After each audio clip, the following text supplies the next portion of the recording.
Dans le cadre d'un nouveau projet de rénovation de tableau électrique, qui démarre incessamment sous peu, donc du coup j'ai commandé tout le matériel pour pouvoir faire le remplacement complet. Alors le remplacement est assez contraint, c'est-à-dire que le tableau en question se trouve dans un petit local technique, enfin un petit coffret technique qui est dans un appartement, donc pour lequel il est difficile de changer la dimension. Donc on est contraint par la dimension et par la largeur. La liste des composants est assez simple, et du moins la liste des joncteurs restera la même parce qu'en fait elle est assez propre dans la répartition. En revanche, la dimension est assez courte et c'est ça qui nous a forcé à choisir une gamme parmi les autres. C'est-à-dire que le boîtier Hager est un des rares qui rentrait en fait dans les contraintes de taille que j'avais. Donc par rapport au matériel qui va être envisagé, donc on a bien sûr le boîtier, donc c'est un boîtier à 10 cases. Ensuite on a l'interrupteur différentiel, donc j'ai pris un 63 ampères qui va remplacer donc celui actuel qui n'existe pas en fait, parce que c'est une installation électrique des années 80 et donc du coup il n'y avait pas d'interrupteur différentiel dans tous les boîtiers à ce moment-là. Donc là ce sera un interrupteur différentiel qui sera implémenté. 63 ampères pour être sûr de supporter les potentielles évolutions de contrat qu'il peut y avoir dans l'appartement plus tard, mais au moins il y a tout qui est prêt, donc même si aujourd'hui 40 aurait suffi, 45. Donc voilà. Ensuite, on a un certain nombre de disjoncteurs, donc le principal étant le 32 qui est sur le côté ici. Après, il y a un certain nombre de 16 et puis un 20 qui sert pour le four. Donc du coup, rien de bien sorcier sur l'installation particulière. Voilà, donc ça doit faire normalement 8 disjoncteurs plus un interrupteur différentiel qui rentre exactement dans la case des 10 unités du boîtier. Au passage, j'ai un peigne qu'il va falloir retailler parce que c'est un peigne pour 13 blocs, donc du coup qui va dépasser un peu comme ça. Il y aura sans doute à retailler sur les deux autres pour avoir quelque chose de propre pour que ça rentre là-dedans, parce que de toute façon le 13 unités ne rentrent pas dans le boîtier, donc je ne peux même pas utiliser le bouchon, il faut vraiment les couper. Voilà, donc ça c'est le petit chantier qui va être fait. Donc on va faire un montage à blanc dans un premier temps, montage à blanc dans ce boîtier. Et puis une fois que ce sera fait, valider la logique correcte, on pourra voir l'implémentation, mais cette implémentation sera faite bien plus tard dans le temps, parce que ce sera au cours du mois de décembre plutôt. Donc voilà.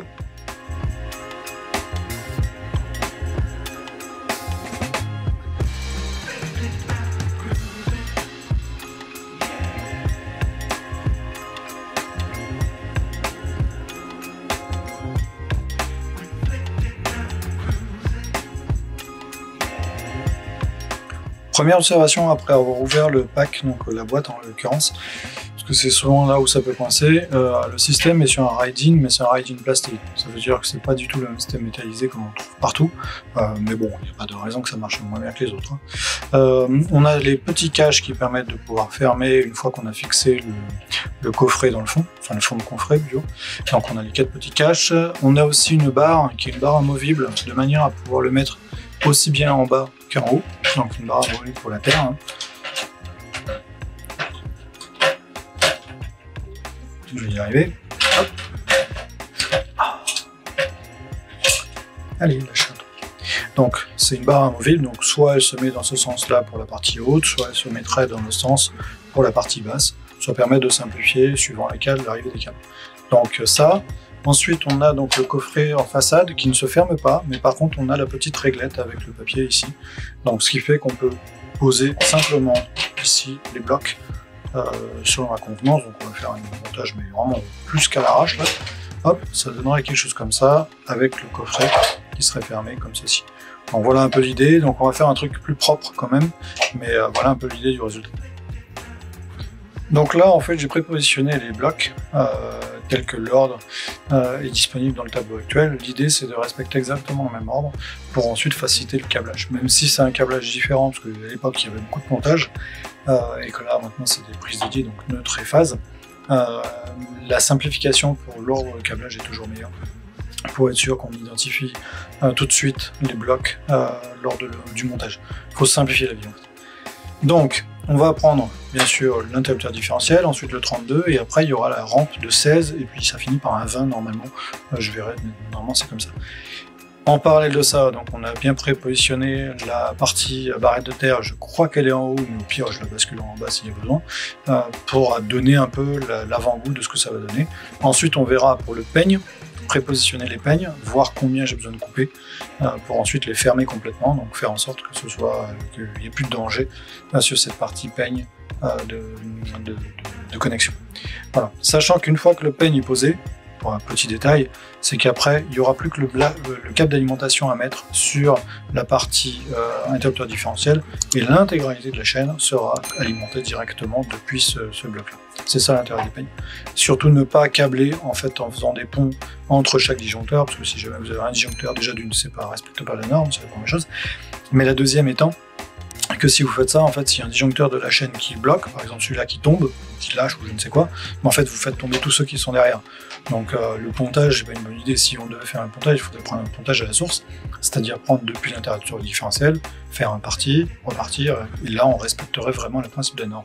D'où le fait d'avoir un peigne qui fait exactement ce comportement, sans avoir à se galérer avec des fils qui partent à chaque fois et qui font des sons.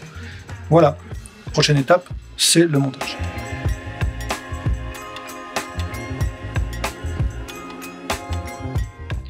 Donc quelques minutes plus tard, on a le montage qui est préfait. Donc on voit bien justement le disjoncteur qui est monté en tête, ensuite le 32, ensuite je crois qu'il y en a deux de 10, après il y a une rampe de 16 et après il y a un dernier de 20. Donc ceux-là sont montés, ils sont bien alignés, c'est exactement le même nombre que le nombre d'unités nécessaires, donc c'est-à-dire qu'il y a 10 blocs, donc ça correspond, un bloc correspond à un disjoncteur, donc ça fait 2 blocs, et ensuite chacun, donc il y a 8 blocs qui sont derrière. En parallèle de ça, j'ai prépositionné les deux peignes, donc le peigne de neutre et le peigne de phase, qui sont donc connectés à la partie donc interrupteur différentiel et puis après à chacun des blocs ici. Et on voit que on n'a pas le choix, c'est qu'on va devoir couper. Donc je vais couper ras de chacun, donc j'ai juste marqué donc ici, je vais le prendre à la scie pour couper justement ce peigne et après le fermer au Chatterton pour être sûr de ne pas se prendre des coups de jus là-dedans pour X raison. Donc voilà, comme ça au moins ce sera propre et ce sera prêt à être monté puisque globalement en fait il n'y a plus rien à faire. Petit détail non négligeable, cette gamme de chez Hager est une gamme sans vis, donc en fait ce sont des rentres, des systèmes où on rentre facile, je sais pas comment ça s'appelle, mais système pour entrer les câbles de manière simple à l'intérieur. Donc on a toute la rampe ici, sauf pour le 32 qui lui est forcément à vis. Pour la partie basse ici en plus c'est pour l'alimentation. Donc normalement on rentre l'alimentation d'électrique ici et ça ressort après par le haut. Donc ça veut dire qu'il faudra rentrer les deux câbles en 16 carrés sur celui-là, donc il y a un neutre et une phase normalement. Le neutre étant bien sûr toujours à gauche, donc le neutre phase, et ensuite après, le seul câble qui sera directement vissé sera celui-là, tout le reste sera en entrée facilité dans la partie disjoncteur de base. Voilà, donc ça maintenant, moi je terminais justement la partie peigne. Une fois que la partie peigne est faite, en fait le montage à blanc est terminé, donc du coup je pourrais directement les laisser, je ne vais pas les faire forcer parce qu'en l'occurrence je vais devoir les démonter, mais ils seront posés et réglés à la bonne taille. Puis après ce sera lors de l'installation.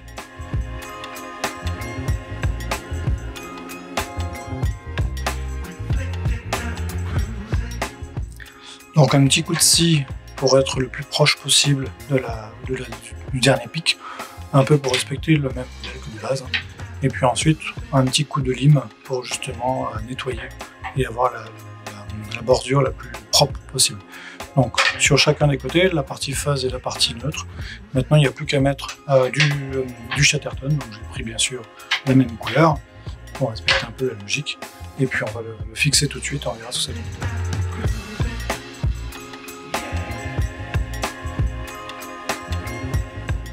Alors bien sûr, le principe de base de ce Chatterton est simplement de protéger et de ne pas risquer de prendre un coup d'électricité, donc un coup de bourre, en voulant ouvrir le panneau simplement sur le côté. Donc c'est pour ça que je ferme sur l'arrière, puis après j'enveloppe la fermeture pour être sûr que ça ne dépasse pas, mais bon, on n'est pas obligé de sticker tout, hein. C'est juste pour bien le tenir, pour être sûr que ça ne s'ouvre pas et que le cuivre ne soit pas accessible.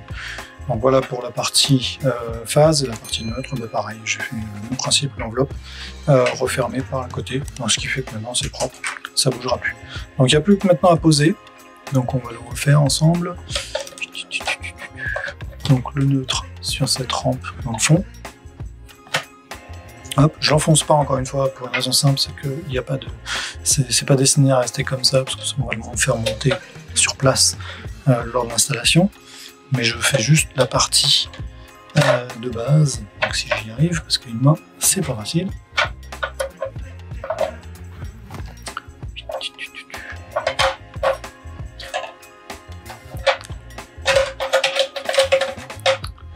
Donc je disais.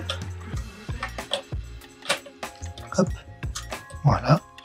Donc là on est bon, et il n'y a plus qu'à rentrer maintenant dans les autres. Donc là on est bon. Donc on est d'accord, c'est pas enfoncé, simplement parce que là c'est juste pour le test.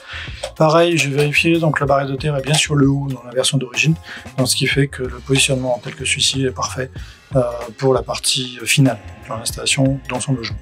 Et même chose pour la partie basse, donc tout est ok à ce niveau-là, donc on aurait juste à récupérer et d'emmener un peu de ce câble en 16 carrés pour être certain que la longueur disponible soit suffisante pour passer par en dessous, ce qui n'est pas forcément le cas actuellement. Donc du coup je prendrais, je sais pas, 30, 40, 50 cm de 16 carrés, donc de phase et neutre, pour pouvoir répondre à ce besoin. Pour ce qui est de la masse, enfin de la terre, normalement on doit pouvoir rentrer un gros câble de côté, ouais, j'ai l'impression, et ensuite après les petits câbles vont y aller. Ouais, on doit pouvoir rentrer une grosse section sur un côté et puis après rentrer les petits câbles. Donc à vérifier, mais ça a l'air de supporter jusqu'au 16 carrés, donc c'est bon. Donc le peigne aussi de masse est ok avec l'installation future. Voilà, donc maintenant la partie montage à blanc est terminée. On peut même mettre le capot. Hop. Voilà, donc ça donnera ça en installation finale. Donc maintenant il n'y a plus qu'à faire.